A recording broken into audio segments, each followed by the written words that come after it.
In this module, I will discuss value, fairness, and successful outcomes. Our objectives for this lecture are to understand the meaning and significance of value to both you and your counterpart. Define fairness and recognize its role in a negotiation. Evaluate and characterize our definition of success in terms of a negotiation.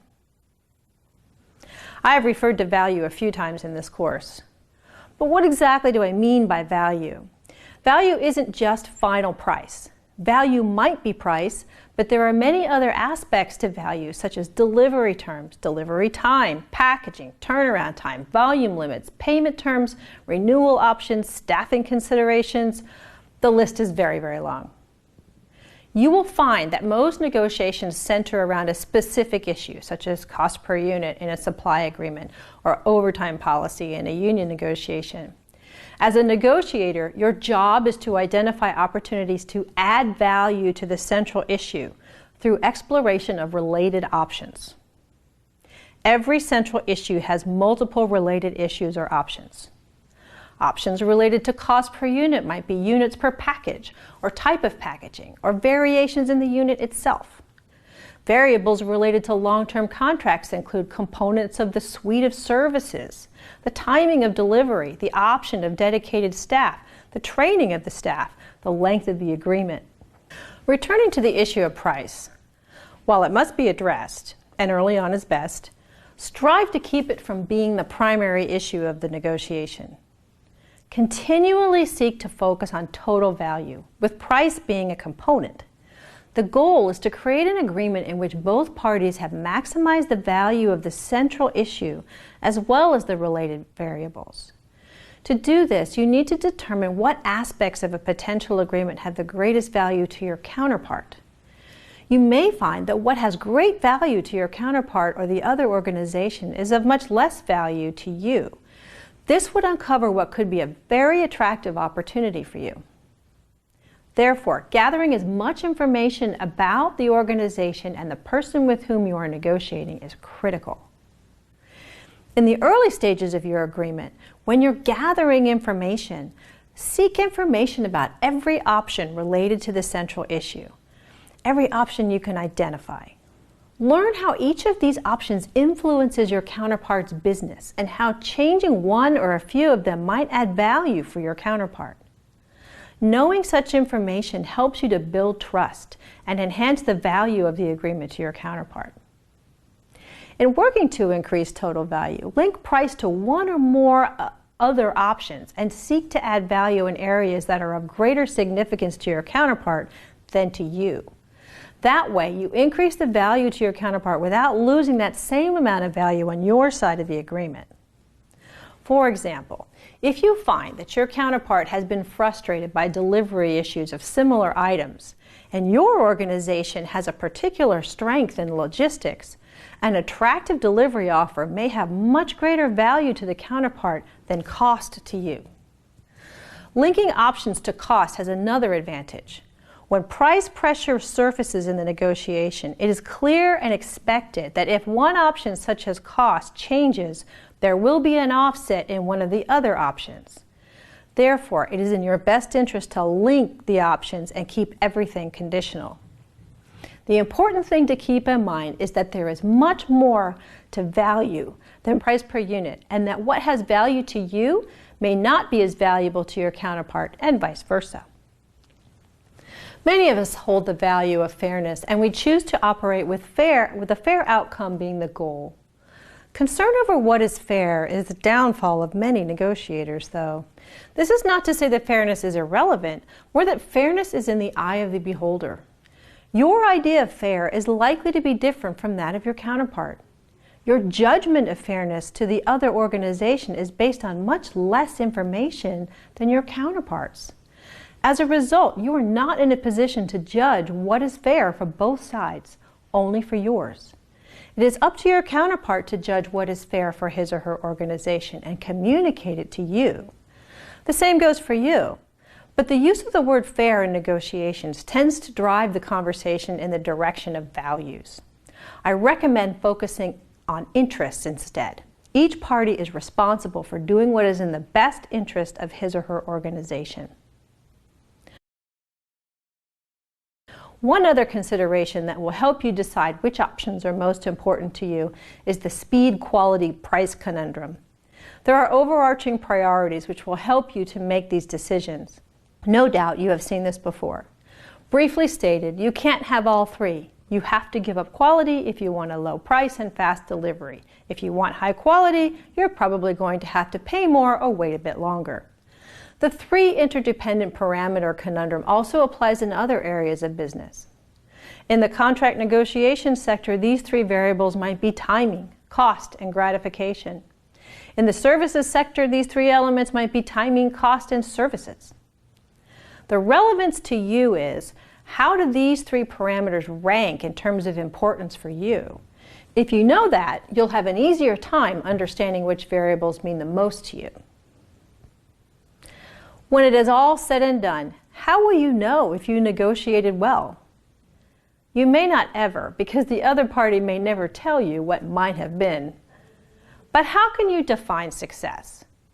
By success, I don't mean simply winning or getting the price you wanted. I'm referring here to a more complete evaluation of the outcome of the negotiation. Success should not only be measured by the monetary value of a win. In fact, there are various ways of evaluating the outcome of a negotiated agreement. Did you achieve a better deal than before? Improve the deal over the original offer? Overcome a deadlock? Move the other party significantly? Agree to terms that saved your organization significantly on shipping, delivery, or production costs? The definition of success truly depends on the negotiation itself, as the criteria for defining success will vary with each negotiated opportunity. Success must be evaluated on the degree to which you have maximized the total value or opportunity for all parties. As part of any negotiation debrief, we must question whether or not we created the most value for both parties, considering all possible parameters. Also, when evaluating the outcome of a negotiated agreement, we must take out the component of self-justification and focus on the what and the why. In other words, what are the details of the agreement and why are they beneficial or detrimental to each party, and not why did I offer or not offer certain options, or did I do a good job of presenting? In this lecture, I discussed value and the importance of seeking additional points of value to the central issue, particularly value points that are of greater significance to your counterpart than to your own organization. I also discussed our sense of fairness and its role in a negotiation. Finally, I talked about how we define and evaluate success following a negotiation. What about emotion? Should we allow our emotions to be evident to our counterpart? Should we exhibit only positive emotions? Control of emotion can be difficult for some negotiators and therefore a real challenge to maintaining their power. When your counterpart shows strong emotion when meeting with you, you can learn much about what is of greatest interest or greatest value to him or her, what the non-negotiables are, and maybe even where his or her weak points are. The same goes for any displays of emotion from you in terms of what your counterpart can learn. At the same time, though, a controlled display of emotion can bring a conversation back from a tangential one. It can clarify your position to your counterpart and stop your counterpart from being unreasonable. So what is the bottom line on emotion? The bottom line is that your emotional responses need to be controlled and intentional. Strong emotional expressions can signal an absence of self-control, a lack of openness, a lack of trust or trustworthiness, frustration, or feelings of weakness. Your counterpart is likely to view it as weakness in some form, and therefore you lose some power. That said, emotion can be used to beneficial effect if it is used in a planned, intentional manner. Thinking about your counterpart's emotional expression, pay attention to any differential you observe between what is being said and how the person is behaving. Also, take note of sudden changes in behavior, the loss of eye contact by your counterpart. It's not so much any particular behavior, but sudden changes or words that are incongruous with body language. These are the signs to watch for. When body language doesn't match the words, you are seeing an internal conflict and most likely hearing an untruth or a misrepresentation. Recognize that anger on the part of the counterpart may be directed at you, but not really about you or the conversation. Your counterpart may be frustrated by his or her limitations or expectations of their higher authority. Try to take your own emotional response out of your interpretation of what you are seeing and try to understand the true cause of the emotional display. Strong emotion can be used intentionally with good results, but it's risky. I would consider intentional use of strong emotion as a higher order negotiation skill and don't recommend it for developing negotiators. Generally speaking, it's best to maintain a professional and personable demeanor throughout the negotiation if your goal is a principled negotiation. And your goal is to achieve an agreement with maximum value developed for all parties. In this module, we address factors that influence the progression and the outcome of a negotiation. We talked about power, trust, authority, location, and timing, and how they influence each negotiator's perceptions of the situation, the counterpart, and their own role and level of influence. I also discussed what is meant by value in the sense of identifying other potential components of an agreement that would enhance its value to both you and your counterpart. I talked about fairness and the importance of recognizing that each participant must define fairness on his or her own terms.